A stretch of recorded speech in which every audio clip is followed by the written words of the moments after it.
Hai, saya Joe. Balik lagi di Dinding Joe.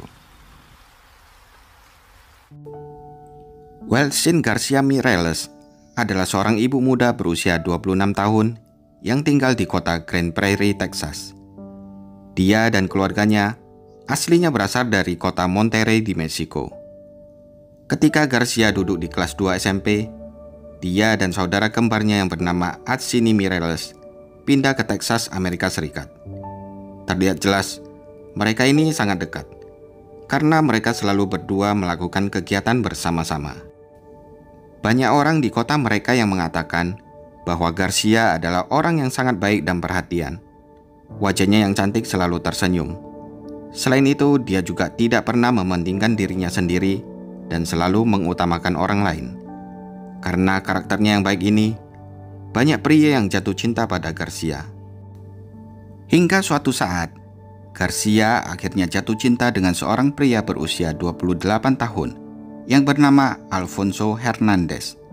Tidak diketahui kapan Alfonso dan Garcia bertemu atau berapa lama mereka telah berkencan. Tetapi mereka pada akhirnya memiliki 2 anak setelah hidup bersama. Mereka memiliki seorang putri berusia 6 tahun dan seorang putra yang berusia 3 tahun. Dan mereka sekeluarga hidup di sebuah apartemen di Grand Prairie, Texas. Semua orang menggambarkan Garcia sebagai seorang ibu yang luar biasa dan sangat mencintai anak-anaknya. Dari muda, dia selalu ingin memiliki keluarga. Jadi menjadi seorang ibu membuatnya sangat bahagia. Sayangnya, hubungan antara Garcia dan Alfonso tidak berjalan dengan baik. Terkadang, Alfonso bisa menjadi pacar dan ayah yang sempurna. Tetapi di lain waktu, dia akan menjadi agresif dan sangat pemarah. Garcia tahu bahwa Alfonso memiliki kesulitan dalam mengatur emosinya. Tetapi, dia percaya kalau kekasihnya itu tidak akan menyakiti dia. Jadi, tidak peduli masalah apa yang dia miliki dengan Alfonso, dia selalu menyayangi anak-anaknya dan menjaga mereka dengan baik. Pada tanggal 14 Januari 2019, kepolisian Grand Prairie tiba-tiba dipanggil ke apartemen tempat Alfonso dan Garcia tinggal. Alfonso rupanya meninju mata Garcia sampai kehitaman setelah Garcia mengatakan kepada Alfonso kalau dia tidak ingin lagi hidup bersama Alfonso. Sepengetahuan keluarga Garcia, ini adalah pertama kalinya Alfonso menyakiti Garcia. Mereka benar-benar terkejut, sehingga mereka memanggil polisi. Tetapi ketika mereka tiba di apartemen, Alfonso tidak diketemukan karena dia sudah tidak ada di sana. Polisi lalu mengeluarkan surat perintah penangkapan untuk Alfonso atas tuduhan telah melakukan kekerasan dalam rumah tangga. Dan kemudian, polisi meninggalkan Garcia yang sedang mengepak barang anak-anaknya di koper karena dia akan meninggalkan apartemen tersebut untuk pindah ke rumah sepupunya. Garcia juga mengajukan permohonan agar polisi mengeluarkan surat perintah penahanan terhadap Alfonso yang akhirnya disetujui oleh pihak kepolisian menjelang akhir Januari. Namun terlepas dari kejadian ini, Garcia masih ingin membuat hubungannya dengan Alfonso berjalan dengan baik. Banyak orang menyayangkan keputusan ini. Tapi sekali lagi, mereka tidak berada di posisi Garcia. Jadi sangat sulit untuk mengetahui apa yang sebenarnya Garcia alami dalam pernikahannya. Crystal yang merupakan sahabat Garcia sejak remaja mengatakan bahwa beberapa hari setelah kejadian itu, Garcia sempat menelpon dan mengatakan kalau dirinya harus membawa Alfonso ke terapi agar Alfonso bisa sadar dan tahu kalau dia itu berharga dan sangat dicintai oleh Garcia dan anak-anak mereka. Dan ketika Crystal mendengar ini, dia terkejut. Kenapa Garcia masih ingin kembali bersama Alfonso dan memberinya kesempatan kedua? Buat apa baikan sama cowok kayak gitu? Pada hari Selasa tanggal 5 Februari 2019, seminggu setelah Garcia dipukul oleh Alfonso, sekitar pukul 4.30 di pagi hari, keluarga Alfonso menerima pesan yang aneh. Pesan itu berasal dari Alfonso dan berbunyi, "Saya minta maaf. Selamat tinggal." Membaca ini, keluarga Alfonso menjadi khawatir. Mereka lalu menelpon Alfonso dan mengirim SMS berkali-kali ke Alfonso. Tetapi mereka tidak mendapatkan tanggapan sama sekali. Kemudian, saudara laki-laki Alfonso memutuskan untuk menelpon kakak sahabatnya yang bernama Eric dan menanyakan apakah dia ada bertemu Alfonso belakangan ini. Namun Eric mengatakan dia tidak tahu di mana Alfonso. Dia bahkan belum pernah melihat Alfonso beberapa hari terakhir ini. Kemudian saudara laki-laki Alfonso menyuruh Eric untuk memeriksa kotak pesannya untuk melihat apakah dia juga menerima pesan aneh dari Alfonso. Eric lalu memeriksa teleponnya dan rupanya dia juga mendapat pesan dari Alfonso di pagi itu yang mengatakan, "Aku mencintaimu, bro. Maafkan aku." Setelah membaca pesan itu, Eric merasakan sesuatu yang buruk telah terjadi. Keluarga Alfonso juga khawatir dengan keadaan Alfonso. Tapi tidak ada seorang pun yang bisa menghubungi Alfonso, sehingga mereka benar-benar panik. Mereka akhirnya menelpon Garcia untuk menanyakan apakah mungkin dia tahu di mana Alfonso berada. Tetapi Garcia tidak mengangkat telepon sama sekali. Jadi keluarga Alfonso memutuskan untuk menelpon adik kembar Garcia yang bernama Atsiri. Mereka menanyakan kepada Atsiri apakah dia tahu di mana Garcia dan Alfonso berada saat ini. Atsiri menjawab, dia tidak tahu di mana kakaknya berada. Terakhir kali dia mengetahui kabar tentang Garcia adalah tadi pagi, ketika Garcia meninggalkan apartemen sepupunya tanpa memberitahu siapapun kemana dia pergi atau berapa lama dia akan keluar. Pada saat ini, kedua keluarga benar-benar mulai panik. Garcia tidak pernah melakukan hal seperti ini sebelumnya. Dia juga tidak pernah meninggalkan anak-anaknya tanpa pengawasan siapapun. Garcia juga selalu memberitahu keluarganya kalau dia mau pergi kemana. Jadi hal ini sangat aneh dan membuat seluruh keluarga Garcia dan Alfonso menjadi panik. Keluarga Garcia akhirnya memutuskan untuk menelpon Departemen Kepolisian Grand Prairie dan melaporkan kehilangan Garcia dan Alfonso. Keluarga Garcia lalu memberitahu polisi bahwa Garcia tidak mungkin pergi tanpa membawa anak-anaknya. Jadi, pasti ada sesuatu yang buruk telah terjadi pada Garcia. Mereka juga memberitahu polisi kalau Alfonso pernah bersikap kasar dan ada kemungkinan Alfonso sekarang lagi berada bersama dengan Garcia saat itu. We know that he has some kind of anger management issues, but nothing on the physical. Sambil menunggu polisi melakukan pencarian, kedua keluarga berusaha untuk tetap berpikir positif dan berharap kalau Garcia dan Alfonso pasti bisa ditemukan dalam keadaan selamat. Pihak kepolisian kemudian pergi ke rumah sepupunya Garcia dan mereka memeriksa kamar tidur Garcia dan memeriksa barang-barangnya. Mereka lalu memberitahu keluarga Garcia bahwa mereka dapat membiarkan anak-anak Garcia tidur di kamar tidurnya di apartemen itu. Karena mendengar penjelasan ini, keluarga Garcia merasa lega. Berarti tidak terjadi apa-apa di apartemennya Garcia. Dan kalau polisi menemukan sesuatu yang mencurigakan, pasti mereka dilarang untuk menidurkan anak-anaknya di sana. Tindakan polisi selanjutnya adalah memutuskan untuk melacak teleponnya Garcia, untuk melihat apakah mereka bisa melacak keberadaan Garcia. Untungnya, dari telepon ini polisi dapat melacak sinyal terakhir dari Garcia. Sinyal tersebut berasal dari White Rock Lake di Dallas, Texas. Dan ketika mereka tiba di daerah itu, polisi menemukan mobil Alfonso ditinggalkan kosong begitu saja. Mereka memeriksa ke dalam kendaraan, dan satu-satunya barang yang mereka temukan adalah ponsel Alfonso.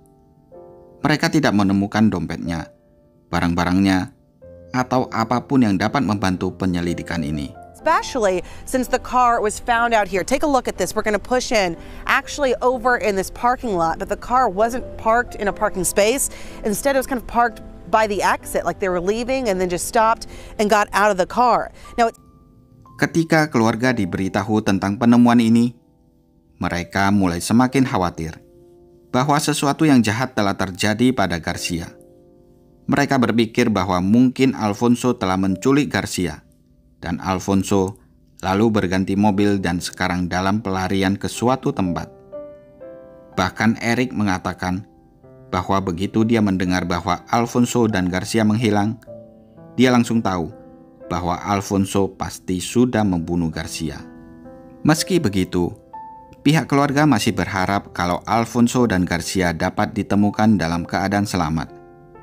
Tanpa menunda lebih lama lagi, mereka sekeluarga lalu memasang selebaran di seluruh kota dan memposting foto Garcia dan Alfonso di media sosial. Keluarga Garcia bahkan membuat permohonan kepada Alfonso di TV nasional dengan mengatakan, "Alfonso, tolong bawa Garcia kembali.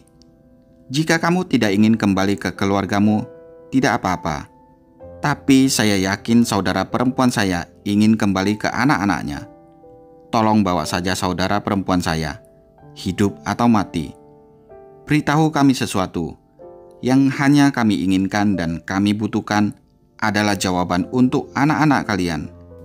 Keluarga Garcia bahkan menawarkan hadiah $10.000 untuk setiap informasi tentang hilangnya Garcia dan Alfonso. Kepolisian Grand Prairie dan orang-orang di sekitar tempat tinggal Garcia kemudian melakukan pencarian di Danau White Rock dengan menggunakan perahu, kuda, anjing, dan helikopter. Tetapi mereka tidak menemukan tanda-tanda keberadaan Alfonso atau Garcia sama sekali. Setelah seminggu lebih berlalu, pada tanggal 17 Februari, seorang pelari yang melewati Danau White Rock melihat sesosok tubuh mengambang di air. Penyelam dari Departemen Kepolisian Dallas pergi ke danau itu untuk mengevakuasi tubuh tersebut. Dan begitu mereka mengeluarkan tubuh itu, mereka melihat bahwa jasad tersebut adalah Alfonso Hernandez yang saat itu berusia 28 tahun. Di dalam sakunya, mereka menemukan ponsel Garcia. Family members held each other tight. It's been an emotional 2 weeks filled with unanswered questions. Around 9 a.m., as dive crews combed the lake again, police say a citizen spotted something in the water. The fire department and police department boats went out there, did discover that there was a male deceased in the water. They recovered that person. We did identify him as Alfonso Hernandez. Mengetahui ini, keluarga Alfonso benar-benar patah hati dan hancur. Di sisi lain, keluarga Garcia masih terus berharap bahwa Garcia dapat ditemukan dalam keadaan baik-baik saja. Kalau awalnya keluarga Garcia sempat mengira Alfonso ada hubungannya dengan hilangnya Garcia, tapi sekarang setelah jasad Alfonso ditemukan, keluarga Garcia mulai berubah pikiran. Ketika polisi mengecek ponsel Garcia, polisi menemukan bahwa pesan-pesan yang terdapat di dalam kotak pesan Garcia semuanya tampak sangat normal. Bahkan adik Garcia juga ikut melihat kalau percakapan yang dilakukan kakak kembarnya itu dengan kekasihnya tampak baik-baik saja. Karena pesan-pesan ini, Atsiri tidak lagi mencurigai Alfonso terlibat dengan hilangnya Garcia. Dia sekarang percaya bahwa seseorang telah menculik saudara perempuannya untuk diperdagangkan. Dan Alfonso telah tewas tenggelam karena mencoba menyelamatkan saudara perempuannya itu. People go missing every day, and girls are being missing every day, and they don't know where they are. So maybe my sister is one of those girls, you know, that were taken by their own and against the will and be doing this sex trafficking. Karena tubuh Alfonso ditemukan di Dallas, Departemen Kepolisian Dallas mengambil alih kasus ini. Mereka mulai menggunakan sumber daya mereka sendiri untuk terus mencari di Danau White Rocks, untuk melihat apakah mereka dapat menemukan Garcia. Keluarga Garcia juga ikut membantu dalam pencarian di sekitar danau. Bahkan, kedua orang tua Garcia terbang dari Monterey ke Dallas untuk juga bergabung dengan tim pencarian. Mereka terus mencari siang dan malam. I'm here and I see the house. I was crying every single day. I love you so much, you know, Mama. You know, Flaquita, te quiero, I love you. Please go back. Just I'm waiting for you. Please. Semua orang di sekitar sana juga ikut mencari. tetapi tidak ada tanda-tanda kehadiran Garcia sama sekali. Pada saat yang bersamaan, selain harus melakukan pencarian terhadap hilangnya Garcia, Atsiri juga memperjuangkan hak asuh anak-anak saudara perempuannya. Karena setelah Garcia dan Alfonso dilaporkan hilang, layanan perlindungan anak langsung turun tangan dan mereka membawa pergi kedua anak itu ke rumah yatim piatu di kota. Atsiri melawan ini dan memberitahu hakim bahwa anak-anak itu perlu bersama keluarga mereka. Namun hakim khawatir Alfonso akan kembali dan mencoba menyakiti anak-anak itu. Jadi itu sebabnya hakim tidak membiarkan keluarga Garcia memiliki hak asuh. Tetapi ketika tubuh Alfonso ditemukan tewas di danau, Atsiri mendatangi hakim dan meminta izin agar dia yang merawat kedua keponakannya itu. They need their mom. I'm not gonna be a substitute for this kids, you know. But I think the best for the kids, they need to be with us. They need to be with us. Namun, hakim tetap menolak permintaan Atsiri dan suaminya untuk merawat kedua anak Garcia. Untunglah, tidak ada kata menyerah dalam kamus Atsiri. Dia dan suaminya terus berjuang dan berjuang, sampai akhirnya bisa mendapatkan hak asuh keponakannya. Pada hari Rabu tanggal 3 April 2019, polisi mendapat telepon dari seorang kayaker yang menemukan sesosok tubuh yang mengambang di danau Mountain Creek Lake. Tubuh yang mengambang ini diketemukan berjarak sekitar 22 mil atau 35 km dari tempat polisi menemukan tubuh Alfonso. Polisi lalu mengirimkan tim penyelam ke TKP. Saat itulah mereka menemukan jenazah Garcia yang saat itu berusia 26 tahun. Dari hasil autopsi kedua jenazah tersebut, diketahui bahwa penyebab kematian Alfonso adalah bunuh diri dengan cara tenggelam, dan penyebab kematian Garcia adalah dengan cara dicekik. Polisi meyakini Alfonso telah mencekik Garcia dan kemudian membuang tubuhnya di danau. Lalu, dia menenggelamkan dirinya sendiri. Atsiri yang awalnya bersikeras percaya kalau Alfonso tidak menyakiti saudara kembarnya dan lebih percaya kalau saudara perempuannya telah diculik menjadi syok. Upacara pemakaman diadakan untuk Garcia. Dia dikremasi dan ibunya membawa abunya kembali ke Monterrey di Meksiko. Atsiri mengatakan bahwa dia sering melewati danau tempat saudara perempuannya ditemukan dan sangat sulit menerima kenyataan kalau saudara kembarnya dibuang di danau itu seolah-olah dia bukan siapa-siapa. Keluarga Garcia juga mengeluhkan kinerja Departemen Kepolisian Grand Prairie yang tidak menangani kasus ini dengan benar. Mereka sama sekali tidak mengerti mengapa polisi tidak segera menangkap Alfonso setelah dilaporkan kalau Alfonso meninju mata Garcia. Mereka juga tidak mengerti mengapa mereka susah sekali menemukan Alfonso dan menangkapnya. Selain itu, keluarga Garcia juga marah kepada kepolisian Grand Prairie karena mereka mengizinkan keluarga Garcia menidurkan anak-anak Garcia di kamar tidur Garcia. Mereka mengatakan tempat itu aman dan tidak ada bukti kejahatan. Tapi nyatanya, setelah diambil alih oleh kepolisian Dallas, mereka menemukan banyak noda-noda darah di seluruh kamar tidur Garcia, di tempat tidurnya, di karpet, dan bahkan di lorong menuju garasi. If they have told us at the beginning that they found blood in my sister's room or the garage or the car, then my mom would change. They let us sleep in the room where my sister was killed. And that's terrible. I mean, that's psychological, devastating. We went through hell. I don't think they did a good job. Ketika keluarga Garcia mendengar ini, mereka benar-benar terkejut. Jadi Departemen Kepolisian Grand Prairie sebenarnya tahu bahwa kejahatan besar telah terjadi di kamar tidur itu. Namun, mereka masih membiarkan keluarga Garcia tidur di sana, dan mereka membiarkan anak-anak Garcia tidur di tempat tidur di mana ibunya kemungkinan besar terbunuh. Andai mereka tahu bahwa ada banyak noda darah ditemukan di kamar Garcia, mereka pasti tidak terus berharap kalau Garcia masih hidup. Kini, Atsiri dan suaminya memiliki hak asuh penuh atas anak-anak Garcia, dan mereka secara resmi mengadopsi anak-anak tersebut. Atsiri sendiri sudah memiliki 3 anak. Jadi sekarang dengan ditambahnya 2 anak dari saudara kembarnya, dia memiliki total 5 anak. Atsiri sangat bersyukur dan bahagia bahwa anak-anak kakaknya sekarang bersama dengannya. Walaupun anak-anak Garcia sering bertanya kepadanya apa yang terjadi pada ibu mereka. Atsiri berusaha mengalihkan perhatian mereka. Dia masih berpikir bagaimana cara menjelaskan hal itu nantinya ke anak-anak tersebut.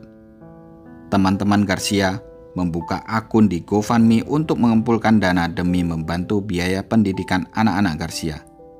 Dan dana yang terkumpul adalah $1.800 sebelum akhirnya akun itu ditutup. Atsiri juga membuat akun Facebook yang bernama Welsin Garcia Grand Prairie Mom Angel, di mana dia memposting kenangan tentang saudara kembarnya itu, dan juga memposting berbagai artikel pencegah kekerasan dalam rumah tangga. Dia berharap dengan dibuatnya akun ini, makin banyak wanita di luar sana yang tertolong. Nah, gimana menurut kalian? Tulis di kolom komentar ya.